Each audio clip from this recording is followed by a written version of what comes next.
Hello Bunny fans, welcome to another episode of the Bunny Coach podcast. When bonded rabbits fall out. One of the most upsetting things for rabbit owners is when rabbits who used to love each other suddenly stop getting along. I get multiple calls about this every week. Let me tell you a story. A story about Chandler and Joey, who were friends once, until they weren't. Chandler and Joey are beautiful mini Rex rabbits who are brothers, and they grew up together. They were previously very bonded, spending a lot of time eating together, cuddling and playing together. Unfortunately, as often happens with rabbits once the hormones kick in, their relationship fell apart. All of a sudden they were mounting, chasing, nipping at each other, pulling fur, constantly, until their bun mom had to separate them altogether. She tried lots of different things to rebond them, but they couldn't seem to get over the grudge that they held against each other or figure out their new adult hierarchy. And their poor bun mom genuinely thought that she might have to rehome one of them. This is a very common scenario that I help with. In fact, probably 60% of the 290 plus bonds that I've personally done, plus a large proportion of the bonds that I help support online, have been this exact situation. Unfortunately, what happens is that people are persuaded to buy or adopt two baby rabbits without realising that once the hormones kick in, that they will more than likely fall out. They think that they're adopting or buying two babies that will be together forever. And sadly, that's very, very rarely the case. And once the hormones kick in, they develop territorial behaviour, and it really matters to them who is the boss. Whereas when they're babies, they will mostly get on with any other rabbit. Unfortunately, because they're hormonal, it's very difficult for them to work that out, and they're at real risk of injuring each other or even unfortunately killing each other.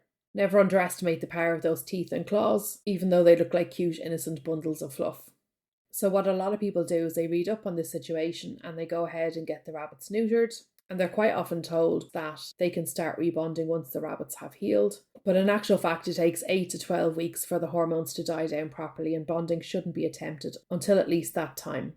So in the meantime, unfortunately, you do have to have your rabbits completely separate, because any negative interactions between them can make bonding harder later.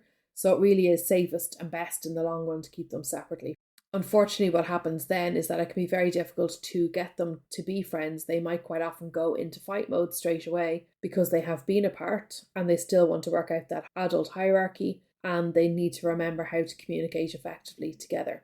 This can be quite a shock for their owners, and it's very easy to panic and assume that your bunnies are unbondable, and that can lead you then into trying lots of random methods or repeatedly trying to put them together without any real plan. However, the good news is that it's very possible in most cases to actually rebond. I'm a big believer in if they loved each other once, they can love each other again.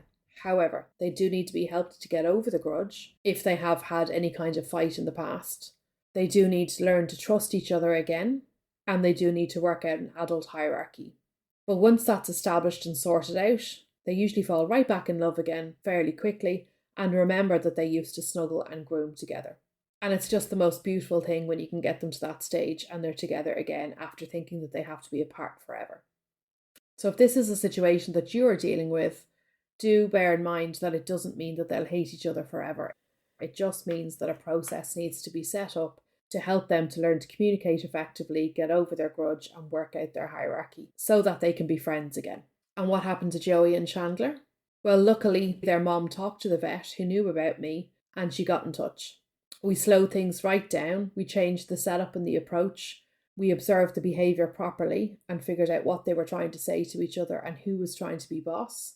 And we stepped in at the right time. This is sometimes the hardest thing for people when they're bonding their bunnies, because if you step in too early, they can't express their dominant behaviours and therefore they can't work out an effective hierarchy, which is so important to them, which means they might not bond at all or the bond might not be strong.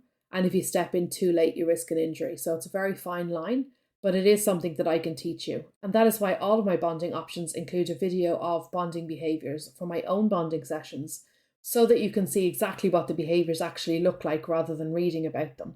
In the video, I walk you through each individual behaviour, explaining what it is and what the rabbits are trying to communicate with each other, and also explaining whether you should step in or just wait and watch. This helped Joey and Chandler to really rebuild the trust and work out their hierarchy. And now, they're cuddling, they're grooming, they're doing zoomies, they're flopping together, they're eating together again, and now they're also back to causing complete chaos together. Their mom sent me a video and one of them was literally pulling shoes off the rack and flinging them across the hallway, while the other one sat there pretending to look innocent, even though he was very clearly acting as a lookout. Seeing them relax together again and enjoying each other's company after everything they'd been through felt amazing, and was something that their bun mom thought she'd never see again. And here's what she said in her review. I cannot recommend Fiona enough. I was at my wit's end and honestly considering rehoming one of my rabbits because their fighting had become so severe. Fiona was my last hope and she worked an absolute miracle. Not only did she successfully bond them, but the effort she put in was incredible.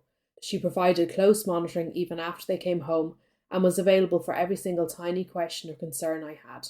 Her videos on bunny behaviour are a game changer. I finally understand how my rabbits communicate. If you're struggling with bonding, please go to Fiona. She is worth everything and more. So be reassured if this has happened to you that it is very possible to bond your bunnies again. In fact, in most cases, it's very, very likely. I do have lots of support pathways available to you, so don't struggle alone.